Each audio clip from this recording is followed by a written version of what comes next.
ମଧ୍ୟପ୍ରାଚ୍ୟରେ ଯୁଦ୍ଧର ଘନାଘଟା ଭିତରେ ଏବେ ଗ୍ୟାସ୍ ସଂକଟକୁ ନେଇ ସମସ୍ତେ ଆଶଙ୍କିତ।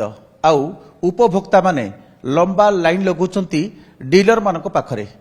ବିଭିନ୍ନ ସ୍ଥାନରେ ସମ୍ବଲପୁର ଜିଲ୍ଲାର ସେହି ସମାନ ଦୃଶ୍ୟ ଦେଖିବାକୁ ମିଳୁଛି। ତେବେ କାହିଁକି ଏଭଳି ଲୋକେ ଆଶଙ୍କିତ ହେଉଛନ୍ତି? ଗ୍ୟାସ୍ ଯୋଗାଣକୁ ନେଇ ସମସ୍ୟା ରହିଛି କି ନାହିଁ ସେ ସମ୍ପର୍କରେ ଆଲୋଚନା କରିବା ଆମେ ରହିଛୁ ସମ୍ବଲପୁର ଜିଲ୍ଲା ମୁଖ୍ୟ ଯୋଗାଣ ଅଧିକାରୀ ବା ଚିଫ୍ ସିଏସ୍ଓଙ୍କ ସହିତ ରହିଛନ୍ତି ସୁବୋଧ ହୋତା। କଥା ହେବା ସାର୍, ଏବେ ଯେଉଁ ପରିସ୍ଥିତି ଆଗରୁ କେବେ ଦେଖାଯାଇ ନଥିଲା, ଆମେ ଦେଖୁଥିଲୁ ବିଭିନ୍ନ ଯେଉଁ ଗ୍ୟାସ୍ ଏଜେନ୍ସିରେ ଲମ୍ବା ଲାଇନ୍ରେ ଲୋକମାନେ ଅପେକ୍ଷା କରୁଛନ୍ତି। ଏମ୍ଟି ସିଲିଣ୍ଡରକୁ ଲାଇନ୍ରେ ରଖିକି ଅନେକ ଲୋକ ଅଭିଯୋଗ କରୁଛନ୍ତି ଯେ ସେମାନେ ରେଜିଷ୍ଟ୍ରେସନ କରିପାରନ୍ତି, ବୁକିଂ କରିବା ପାଇଁ ବୁକିଂ କରିପାରୁନାହାନ୍ତି ଅନଲାଇନ୍ରେ। ହଁ, ସେ ଅନଲାଇନ୍ରେ ଯାହା ବୁକିଂ ସମସ୍ୟା ରହିଛି ଆମେ ତାଙ୍କର ସେଲ୍ସ ଅଫିସରଙ୍କ ସହିତ କଥାବାର୍ତ୍ତା କରୁଛୁ। ତାକୁ ଶୀଘ୍ର ସମାଧାନ ହେଇଯିବ। ତାର ଯାହା ସର୍ଭର ପ୍ରୋବ୍ଲେମ୍ କଥା କହୁଥିଲେ ଆପଣ, ଆମେ ବି ତାଙ୍କର ସେଲ୍ସ ଅଫିସରଙ୍କର ନୋଟିସ୍କୁ ଆଣିଛୁ। ଓଏମ୍ସି ଆମର ଅଏଲ୍ ମାର୍କେଟିଂ କମ୍ପାନୀ ଯେଉଁ ଅଛନ୍ତି, ଆମେ ଏକ୍ଜିକ୍ୟୁଟିଭ୍ଙ୍କ ନୋଟିସ୍କୁ ଆଣିଛୁ। ତାର ସମାଧାନ କରିବେ ଶୀଘ୍ର। ଆଉ ଯେଉଁ ଗ୍ୟାସ୍ ଯୋଗାଣ ପାଇଁ ବୋଲି ଆମର କାଲି ବି ଗୋଟେ ରାଜ୍ୟ ସ୍ତରରେ ଗୋଟେ ମିଟିଂ ହେଇଥିଲା। ସେଥିରେ ବି କୁହାଯାଇଛି ଯେ ଗ୍ୟାସ୍ର କୌଣସି ସ୍କେର୍ସିଟି ନାହିଁ, ଏଡୁକେଟ୍ ସପ୍ଲାଏ ଅଛି। କେହି ବି ଅଯଥାରେ ଆତଙ୍କିତ ହୁଅନ୍ତୁ ନାହିଁ। ଆଉ ପ୍ରଶାସନ ସଜାଗ ଅଛି ଏଥିପାଇଁ। ଆମର ବି ଜିଲ୍ଲା ସ୍ତରରେ ଗୋଟେ ଏନଫୋର୍ସମେଣ୍ଟ ସ୍କ୍ୱାଡ୍ କରାହେଇଛି। ଏହା ବ୍ୟତୀତ ସବୁ ଡିଭିଜନ ଲେଭେଲରେ ମଧ୍ୟ ପ୍ରତ୍ୟେକ ସବୁ ଡିଭିଜନ ଲେଭେଲରେ ଆମର ଗୋଟେ ଏନଫୋର୍ସମେଣ୍ଟ ସ୍କ୍ୱାଡ୍ ଗଠନ କରାହେଇଛି, ଉପଖଣ୍ଡ ସ୍ତରରେ କରାହେଇଛି। ସେଥିପାଇଁ ସମସ୍ତେ ସଜାଗ ଅଛନ୍ତି, ସବୁ ଅଧିକାରୀ ସଜାଗ ଅଛନ୍ତି। ସର୍ଭର ଜାମ୍ ଛଡ଼ା ଆଉ କ'ଣ ସମସ୍ୟା ଅଛି? ଆଉ କୋଉ ପ୍ରକାର ଅଭିଯୋଗ ଆସୁଛି ଆପଣଙ୍କ ପାଖକୁ? ଅଭିଯୋଗ ଆସୁଛି ଉପଭୋକ୍ତାମାନେ ଅଯଥାରେ ଆତଙ୍କିତ ହୁଅନ୍ତୁ ନାହିଁ। ମୋର ଅନୁରୋଧ ରହିବ, ଅଯଥାରେ ଆତଙ୍କିତ ହୁଅନ୍ତୁ ନାହିଁ। କାଲି ଆମକୁ ଯାହା ନିର୍ଦ୍ଦେଶ ଦିଆଯାଇଛି ଆମର ରାଜ୍ୟସ୍ତରୀୟ ବୈଠକରେ ଯେ କୌଣସି ଅଭାବ ନାହିଁ ଜାଳେଣୀ ଗ୍ୟାସ୍ର, ଡୋମେଷ୍ଟିକ୍ ଗ୍ୟାସ୍ର କୌଣସି ଅଭାବ ନାହିଁ।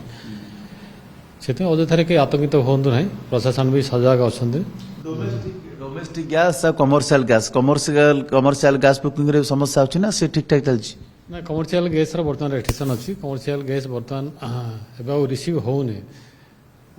ବର୍ତ୍ତମାନ କମ୍ପାନୀରୁ ସପ୍ଲାଇ ବନ୍ଦ ଅଛି କମର୍ସିଆଲ ଗ୍ୟାସ୍। କେବଳ ଡୋମେଷ୍ଟିକ୍ ପାଇଁ ସପ୍ଲାଇ ଇଣ୍ଟାକ୍ଟ ଅଛି ଯାହା ଥିଲା। କମର୍ସିଆଲ ଗ୍ୟାସ୍ ପୁରା ବନ୍ଦ ଅଛି ସପ୍ଲାଇ ବନ୍ଦ ଅଛି। ଆମେ ଯାହା ସେଲ୍ସ ଏକ୍ଜିକ୍ୟୁଟିଭ୍କୁ ପଚାରିଥିଲୁ, ସେମାନେ କହିଲେ ନାଇଁ ବର୍ତ୍ତମାନ ଯୋଗାଣ ବନ୍ଦ ଅଛି। ବଡ଼ ସମସ୍ୟା ହେଇଯିବ। ଯେଉଁମାନେ ବିଶେଷ କରି ହୋଟେଲ ଶିଳ୍ପ, ରେଷ୍ଟୁରାଣ୍ଟ, ହୋଟେଲ, ଏମାନେ କମର୍ସିଆଲ ଗ୍ୟାସ୍ ପାଇପାରିବେନି। ବା ଯେଉଁମାନେ ଏଜୁକେସନାଲ ଇନଷ୍ଟିଟ୍ୟୁସନ ଅଛି ସେମାନେ ତ ସେମାନଙ୍କର ପାକ କାର୍ଯ୍ୟ କରିପାରିବେନି, ରୋଷେଇ କାମ। ନାଇଁ, ଏଜୁକେସନାଲ ଇନଷ୍ଟିଟ୍ୟୁସନକୁ ତ ଗ୍ୟାସ୍ ଯୋଗାଣ ପାଇଁ କିଛି ନାହିଁ, କିଛି ଅସୁବିଧା ନାହିଁ। ଯେତେ ସବୁ ହୋଟେଲ କମର୍ସିଆଲ ଗ୍ୟାସ୍ ବ୍ୟବହାର କରିବାକୁ ପଡ଼ିବ। ଯେଉଁମାନେ ହୋଟେଲ କରୁଛନ୍ତି, ରେଷ୍ଟୁରାଣ୍ଟ କରୁଛନ୍ତି ସେମାନେ। କିନ୍ତୁ କେବେଠୁ ବନ୍ଦ ହେଲାଣି ସାର୍? ଏଇଟା ରିସେଣ୍ଟଲି ବନ୍ଦ ଅଛି। ଆଉ ଗୋଟେ ଜିନିଷ କହିବାକୁ ଚାହିଁବି ଆପଣଙ୍କୁ, ବୁର୍ଲାରେ ଗୋଟେ ଘଟଣା ଘଟିଛି। এই ବୁର୍ଲା ପୋଲିସ ପ୍ରାୟ 161ଟି ଗ୍ୟାସ୍, এই ଚିତ୍ର ଆପଣ ଦେଖନ୍ତୁ, ଜଣକୁ ଗିରଫ କରିଛି। ଇଲିଗାଲ ହୋର୍ଡିଂ କରିଥିଲା ସେ ଜଣେ, ବେଆଇନ ଭାବେ ଗ୍ୟାସ୍ ଗଚ୍ଛିତ ରଖିଥିଲା, ପରିବହନ କରୁଥିଲା ଏବଂ ବିକ୍ରି ବଟା କରୁଥିଲା। ଏଇଟା ତ ମୁଁ ଏବେ ଆପଣଙ୍କଠୁ ଶୁଣିବାକୁ ପାଇଲି। ଯାହା ଆଇନ ଅନୁସାରେ କାର୍ଯ୍ୟାନୁଷ୍ଠାନ ନିଆଯିବ। ଏଗୁଡ଼ାକ ଯାଞ୍ଚ କରିବେ କି? କାରଣ ହ୍ୟୁଜ୍ କ୍ୱାଣ୍ଟିଟିର ଯେଉଁ ଆପଣ ଏଇ ଯେଉଁ ଚିତ୍ର ଆପଣ ଦେଖୁଛନ୍ତି, ଦେଖନ୍ତୁ ଏ ଚିତ୍ର, ଏଠି କେତେ ପରିମାଣରେ ଗ୍ୟାସ୍ ବୁର୍ଲା ପୋଲିସ ଜଣକୁ ଗିରଫ କରିଛି। ଗୋଟେ ପିକଅପ୍ ଭ୍ୟାନ୍କୁ ବି ଜବତ କରିଛି। ଇଏ ବୁର୍ଲା ସହରରେ ଏମିତି ଇଲିଗାଲ ଗ୍ୟାସ୍ ବିଜନେସ୍ କରୁଥିଲେ। ଆପଣ ଦେଖନ୍ତୁ, ଇଏ ଏମିତି ଜଣକୁ ଗିରଫ କରାଯାଇଛି। ଯାହା ବି ଜବତ ହେଇଛି ଏଇଟା ଖାଉଟିଙ୍କ ମଧ୍ୟରେ ବଣ୍ଟାଯିବ।